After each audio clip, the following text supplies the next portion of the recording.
Well, hey Gundam Maniacs, welcome to another episode of Gundam Explained. In this episode, we're going to be taking a look at the Gundam Universe Strike Freedom Gundam Type 2, and I'll be doing this while wearing a Levi's Strike denim jacket. I never use this enough, thanks to Levi's for sending this out, but it is kind of hot, so I might take it off. Anyway, just another cool Gundam Universe figure to take a look at, but this one I actually did some detailing, and I want to show off what I did to actually make it perfect. Is that possible? All right, and here we go. Here is the Gundam Universe Strike Freedom Type 2 from Gundam Freedom. You know, just first look, love the colors, they pop. Love just the general proportions of this action figure. Again, this is that $25 line, so the figure's a little cheaper. They're more like a Marvel Legends or, you know, Hasbro Black Series. But the one main thing I did to make this stand out, you know, among the rest is what I did with the hands, and that's actually paint them. They do come completely gold. All of the hands of Gundam Universe figures are one color. I went ahead and painted it gold and then added the white on the top to really give it that look, because without it, there's something missing. All right, and here's a look at it straight up without the accessories. Much slimmer and smaller that way. So they did really a good job with the accessories. We'll dive in more. But let's just get, okay, that came off. That's actually an accessory too, technically. Okay, and let's get a good look at this. Again, if you look at it really closely, moving from up to down, I think this is some really good detail for a $25 action figure, especially being Gundam. Obviously, there's some places like right here, or actually anywhere you see a panel line that you could actually go through and detail it and make it, you know, look more like a model kit. But out of the box, as an action figure, this is really good, you know, for a low end or a cheaper action figure. I do love that they added that blue there. I remember I worked on that on the mobile suit ensemble to make it look consistent.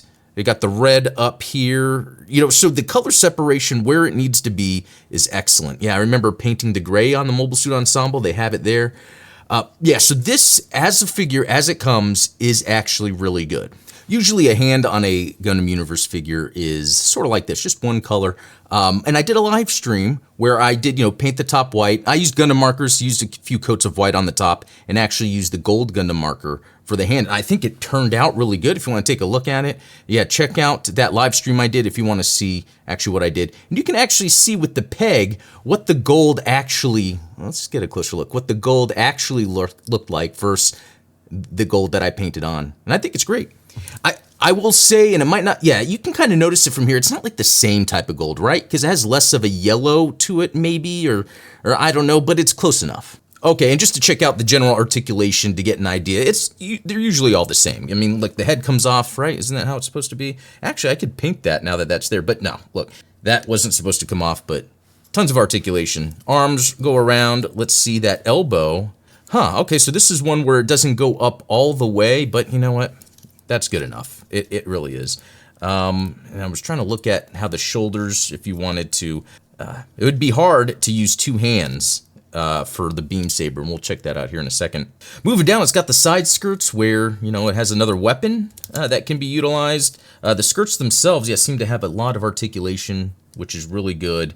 The front skirts have their own articulation that gives us a look at the mess down here, so you can kind of get an idea of how the articulation, you know, works. There you got the swivel, but it's also on a ball joint. A lot of good articulation. I have the stand peg already in, moving that leg up. Yeah, lots of articulation for the legs. And I'll kind of show off some poses to see how we can maximize its potential. But usually I'm not the type to harp on articulation if it's not fully crazy, because I just want to be able to get enough to pull off what we expect a giant robot to do. And at this price point at $25, you can't beat that. All right, and to take a look at accessories, we have two beam saber blades, super helpful. And also you need those handles. There's one there. Where did my other go? All right, there we go. Yeah, you got the two here. And I guess the idea would be, you know, to pop them together for that twin blade, but I don't think this is made for that. We've also got two guns here, and this is great. This is cool. I mean, yeah, looks like the Strike's guns. It has little attachment points, which is really nice. I don't think you necessarily see that a whole lot on these Gundam Universe figures, but yeah, you can just pop that in here, and then you can kind of hold it on the side, which I think is great. Also came with additional hands. We've got a trigger finger, and we've got the sort of gripping hand with the finger a little bit out. I think one way that this line could improve is with the hands. I think they should actually give 2 more, or just an additional one of each one of these. So it could be trigger finger on both hands or gripping on both hands. Right now it's only right hand trigger finger, left hand gripping. Even though you could put the gun and the beam saber in both, I would rather just look consistent. Okay, it's actually getting too hot. And it's actually really cold here in Texas, so that's saying a lot for how well that does. Good job, Levi's. Great strike jacket. Okay, and lastly for accessories, and this is the big one, this is its backpack. And I think it did a really good job of pulling off how it's supposed to look, how it's supposed to function. All of these are articulated and then can move. So you have the articulation there. You have where you can kind of see the articulation here, how it kind of opens. It even goes the other way, if that was possible. You know, and it swivels here. There's only 2 sets that actually articulate. It's not all of them, but that's okay. I think it makes it really easy to like quickly get a pose you want. Yeah, so popping that on this guy so we can get a look. And again, like I said, I love the proportions of this. And it's very funny because and I'll show it here in a second, the new Gundam, I prefer the Gundam Universe version compared to even the real grade. So sometimes they really do pull it off, and I think this is a good example of that. Okay, so with the backpack on, you know, you can see where you can just move it down like this, move it back, which I think, I mean, it still just looks great, again, for this $25 Marvel Legends style figure, and, you know, it's standing up even with the back binders. How heavy that could potentially be for the figure, they do a good job with the weight distribution on this. And then, yeah, moving it around, actually, I just did that live and it didn't fall apart. Really cool. I know you've seen an aerial view, but it's to get an idea that this thing is very sturdy and it's excellent. All right, so with the beam sabers, I haven't really messed with these much. You know, I am kind of disappointed, but I don't know if that's maybe something else that's coming down the line, but I would love, you know, I could just put magnets at the ends, right? I could drill a hole in the bottom, put a tiny magnet. Of course, I would probably use a tutorial from Steven at Midnight Hatter, check the link below, and then get these attached because I just like that look, especially we can have a gun in one hand, the twin beam blade in the other. But there's something else I wanted to show off too, which I really like about this. Again, remember where I was saying that you could put the guns on the side skirts here, which I love. I've always talked about, I love action figures where you can like put all the accessories on them. The beam sabers too, and it's very interesting because there's not necessarily a groove in there inside, and on the beam saber hilt itself, if you kind of take a look at how there's a little bit of design to it. When you place it on, sometimes it goes in easy, like where it would fall out, but like if you turn it and get it just the right amount of friction from some of that plastic detail that's popping up, it then sticks in there really good. So I would suggest when you're putting these on, you know, pop it in, and then if it seems like it's loose, kind of turn it and feel the friction as you're pushing it down. It's good that it's not a painted piece, otherwise that would probably remove some paint. I love that for this $25 figure, they've been able to figure out how to get the guns attached to the suit itself, the beam saber blades. The Mobile Suit Ensemble version, for instance, the beam saber blades are molded in, or the beam saber handles are molded in, and it has separate beam saber handles. I mean, so look at this. Look at, if you can understand then why I really like this, it's just this proportionally, and looks great displayed, just how it looks. This is a very clean and well done $25 action figure. All right, and let's actually compare it with some others real quick. Let me lower its profile just a bit, I guess. Okay, there's a lot going on here. Oh, that's cool that it actually stands on the wing binders, but anyway. This is one I was talking about earlier. It's one of my favorites. Okay, I took the hand off for an example. Let me put it back on. Like, guys, this again is, and this is Gundam base exclusive. There's a non-Gundam base exclusive. And I've like the new Gundam I've never been a big fan of. But this style, which is not like it's different, it's just the proportions of this, to me really makes sense. I think there's an aspect of Gundam design where the bottom half seems bigger, the legs seem bigger. That kind of makes sense for being a giant robot. Sometimes that doesn't come over in certain designs, but I think because of these action figures, they purposely made them bottom heavy so that they are sturdier, and I think that really helps for some figures, especially this new Gundam right here. I mean, look at this. Now, this is the Gundam Base exclusive. It does have the gold on it. It has some real tight markings. I would love to get some water slide decals for this and put some real tight markings on, so I might do that in the future. But I mean, here's an idea of like how well this line is, how premium and good looking. I don't know how to, I was avoiding these figures at first because, the first one I got, the RX-78-2, it was kind of cheap, but that's because it's a basic. It's a basic one.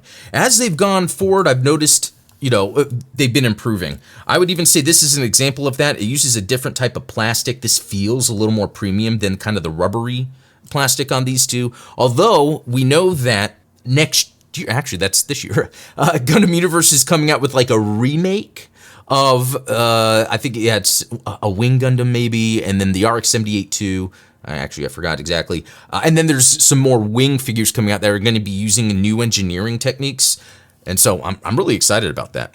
Because at the end of the day, as much as I love buying robot spirits, metal robot spirits, those things are expensive. And it can take a toll on your wallet. So I think it's nice that at a more, I don't want to say it's a budget price, but at a more reasonable price, you can get really nicely detailed, articulated, engineered action figures. And I think getting this one just really cemented that, you know what, I think I'm going to collect the Gundam Universe line. I mean, I have a lot. Anyway, but this is my second, I think, AU. The first one was Witch from Mercury, and the Calibarn. I really like that. Again, very structural or sturdy, and actually that's reminded me of something.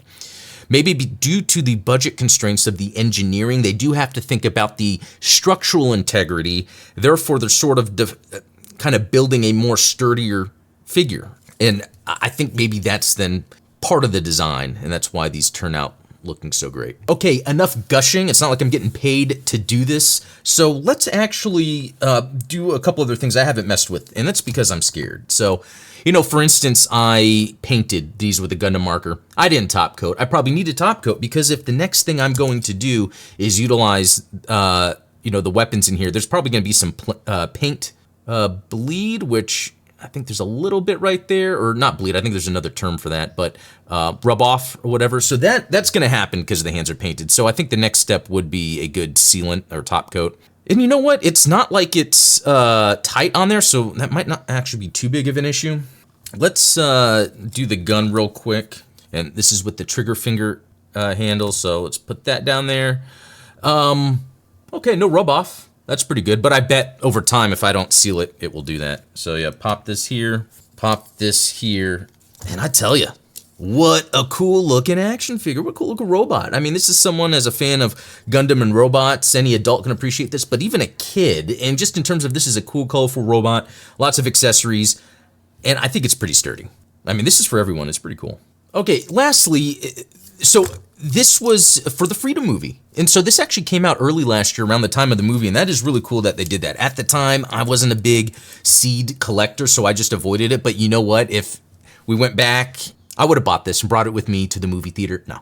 I appreciate this now. I'm glad I can go back and get it. But this all stemmed from the Mighty Strike Freedom. I love that look. And this is not the Mighty Strike Freedom, but they could easily, maybe with some additional, it either could be another release. They haven't necessarily done option parts yet for the Gundam Universe figures. Usually they're pack-in, so it would probably be a re-release of this, but with that Proud Defender, right? Yeah, the Proud Defender. Which, would that be a separate release? I don't think so, but you could easily put the Proud Defender on here, and then all of a sudden you have the Mighty Strike Freedom. The other interesting bit is with the arms on the side that have the area where the beam shield would come out. Normally, the red piece comes out, and that's where the shield will be. But in this case, it's this, and this comes off. And so it's interesting that this is part of the figure, but there's nothing to do with it. So I'm guessing, one, that's engineering just to get this part in. It's easier than maybe molding it on the arm. But the other thing could be that, again, that other extra release I was talking about could add that beam shield potentially. And I guess the other thing could be attaching the guns together, right, to make that big gun that he uses. Well, anyway, thanks for watching. Cool little action figure. The Gundam Universe line just continues to impress, and I really like that at this price point. We can get some really cool designs with some details. I love the little gold details on here. The only downside would be the hands are kind of boring, but you can fix that easily. And if you want any help, any questions about this, just reach out to me, because I think this is one of the most fun things about, you know, Gundam, whether it's the action figures or the Gunpla. Once I have it, it's like, what can I do to add little details to it, you know, and to kind of make it mine, and it's fun like that. By the way, some behind the scenes, I have 2 cameras that I used for this video, one that's looking at me, and then the overhead one for the figure. Normally, the one that's looking at me, I don't use a lot in a lot of my videos or live streams. I use the overhead one, I just move it, because it's just higher quality. But this morning, this camera kept stopping in the middle, and it was so annoying. It's like, I'm never gonna get this video done, but I did. I just felt I should share that because that was such an interesting thing I had to deal with. Thanks to Art Rovo Gundam, sponsor of this channel and this episode of the Gundam Explained YouTube channel, and also shout out to the supporters that make this possible. Check the links in the description if you're interested in supporting this channel. This just really helps me do all the Gundam-y things I need to do for this channel, whether it's covering collectibles, the shows, the movies. Can't wait for G-Cucks, that's coming soon. G-Quacks, come on, G-Quacks. But also, there's a link for our Discord. We do have a lot of fun there talking Gundam, kind of sharing your latest builds, or if you have questions and stuff like that. So yeah, check the links below for that. But anyway, thanks for watching. Let me know what you think of the Gundam Universe line or this figure in general. I think it's pretty cool. But yeah, until next time, be cool.